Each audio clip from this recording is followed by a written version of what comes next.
In 2020, 37.5% of the U.S. population had graduated college. This percentage makes up for the millions of teens and young adults across America.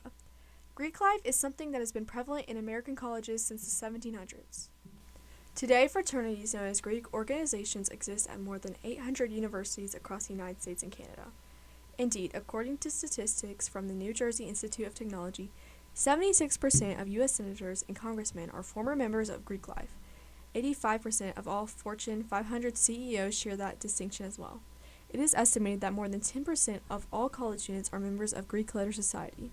After hitting a record of more than 400,000 undergraduates in 1990, fraternity membership in the year 2066 national fraternities was estimated at 370,000. Although it is still relevant at colleges all throughout America, the number of students joining have been declining in recent years. According to an analysis by Senior Noel Scheer in an op-ed for The Wire of the collected data on Greek life, membership has declined by roughly 30% from 2017 to 2021. The fraternity, as we know it today, first began in the United States in the early 1700s. The first fraternity, Phi Beta Kappa, now a National Honor Society for students studying the liberal arts, was founded at the College of William and Mary as a secret society for students to gather outside the classroom setting. At this time, the institutions were only open to males. By the 19th century, many national universities were home to various fraternities, with some even having their own lodge, or as we know it today, a fraternity house. Sororities, or women's fraternities, began to develop in 1851 with the formation of Adelphine Society Alpha Delta Pi. Though fraternity-like organizations for women didn't take their current form until the establishment of Pi Beta Phi in 1867 and Kappa Alpha Theta in 1870. The current term for sorority was first used by Dr. Franklin Smalley, a professor at Syracuse University, who felt the word fraternity was inappropriate for a group of ladies. The first organization to use the term sorority was Gamma Phi Beta, established in 1874.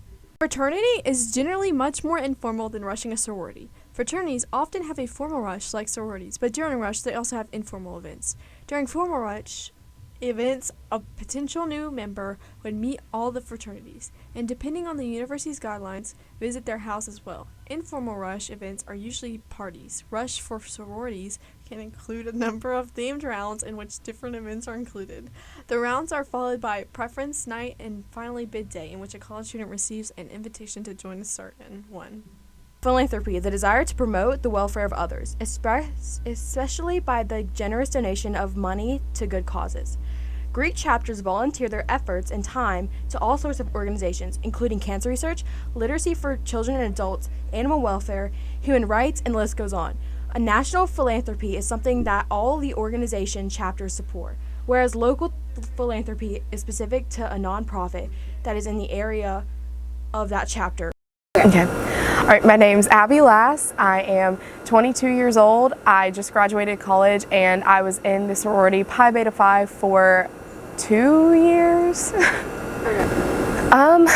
Honestly, I thought that being in a sorority would affect me like a lot more because Greek life is such a big thing like on our campus, but being in a sorority didn't really affect me. It may have been because of COVID, but yeah, we didn't really do much. We did some philanthropy, but like as far as affecting my college experience, it didn't affect me much. Fraternities, those affected me a lot because of the partying, especially my first year here. I went to frat parties a lot. The first thing I think of when I hear sorority is philanthropy, I think. The first thing I think of when I hear fraternity is partying. The worst thing I've heard about a sorority wasn't on this campus. It was actually, I think Pi Phi, actually I don't know if it was Pi Phi, let me retract that statement. It was some sorority in a different state, and they'll like haze. We don't have hazing here on our campus, but anyway, so girls would have to sit like on the washing machine, and people like higher up in the sorority would circle their fat was jiggling, and before they could join the sorority they would have to lose the fat before and they would be like retested. Like they would have to sit on the washing machine again and see if like the same fat was like there. So it's pretty messed up. And then the worst thing I've heard about fraternities are actually, it's a story that happened on this campus this past year. So sororities and fraternities are held to like a very different standard here. Sororities can't thing, like it's very strict, and then frats get away with a ton, and technically they aren't supposed to haze, but they do. And so this fraternity on our campus called Pike, they were going through with hazing process, and one of the things they do is they have their pledges sit on the wall, and they'll just like run around and like throw things at them and like spray things on them. And one of the frat guys accidentally sprayed bleach, a cleaning product, down one of the pledges' throats, and he, I don't know if he's still in the hospital now, but it like burnt up his throat, and he's like, his lifespan is like drastically shortened, and Pike has been kicked off the campus. So yeah. At the start of the 20th century, a small number of black students came together from mainly historically black colleges and universities to form their own sororities and fraternities. These organizations are known collectively as the National Pan-Hellenic Council, or the Divine Nine. Each of these organizations were established with unique core values but share a common goal: to educate and uplift the black community from racial inequalities.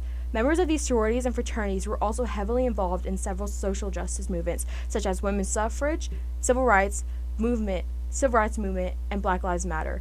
These organizations have made significant strides to help unite black communities across the U.S. and create and continue to collectively organize to serve various social causes. The first professional black Greek lateral fraternity, Sigma Pi Phi, was established in Pennsylvania in 1904. Prince Hall Freemasonry is the first historically black fraternal organization founded by Prince Hall. Some well-known members of black sororities and fraternities are Barry Jenkins, Kamala Harris, Bernard A. Harris Jr., Michael Jordan, Shirley Chisholm, and Hattie McDaniel. Yes. My name is Kathleen Grennan. I'm 22. I was a Pi Phi, and I just graduated. Okay. Period. My sorority's philanthropy is Read, Lead, Achieve. I think it's affected my community a little bit. I mean, since there's so many girls in the sorority, and when we would like try to do philanthropy, a lot of girls just wouldn't do much. So I think I don't know if it's made like the best positive impact, but I mean, we definitely get to like help out the kids. So yes. Favorite part about being in the sorority, I guess, was making friends, because I came from out of state, so I didn't really know anyone.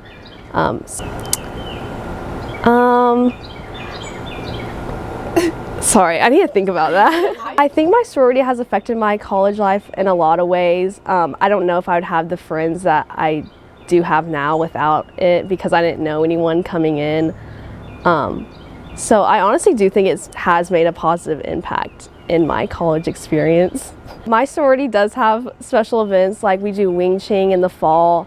And my favorite part about that is just all of us coming together to raise money and I guess watch the frats do a dancing competition.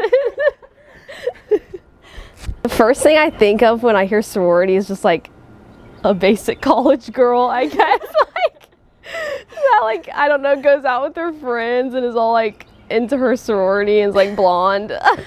Honestly. The first thing I think of when I hear the word fraternity, I think of is like beer and partying and like lots of alcohol. So freshman year, the worst thing I heard, we went to this like TED Talk thing, and we had some parents come in, and these parents came in and their son went to Penn State and he actually died by hazing. So they came in and like talked to us. So I think that was like the worst thing I heard. University of Mississippi, a student is facing aggravated assault charges for allegedly spraying cleaning liquid down the throat of a frat pledge during the hazing ritual. It was revealed this week. The pledge suffered serious injuries to his esophagus, can barely eat, and may need surgery because of the October 11, 2020 incident. At Pi Kappa Alpha House, his attorney said he was blindfolded and poisoned. The attorney, Adam Peavy, told the Associated Press, "That's what happened." University police on November 17th charged James Bowes Higgins with aggravated assault. A witness told Ole Miss cops that the pledges had their eyes covered in their neckties and were made to sit in a hallway. According to the police report, active frat members yelled, screamed, and threw liquids and things.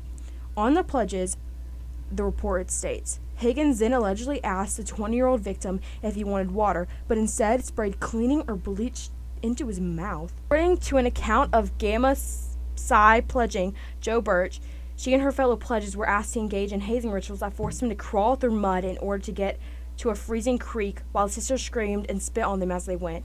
They were also forced to sit on washing machines, and for every part that the sisters seemed to be jiggling for any reason, it would be circled using a sharp, and they would be ridiculed in the process. So far, no charges were given to the sorority, as Young Harris College administration denied the claims of the students. Many people will say that joining a sorority or fraternity is important to your social life, but sorority/fraternity worth the fees, time, dedication you must put into it? Is joining a fraternity worth the hazing that you will face from the upperclassmen?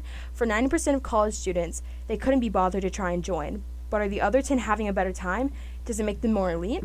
For everyone, the experience is different. Your enjoyment can depend on what your personality is. It seems that it's up to the individual person to decide.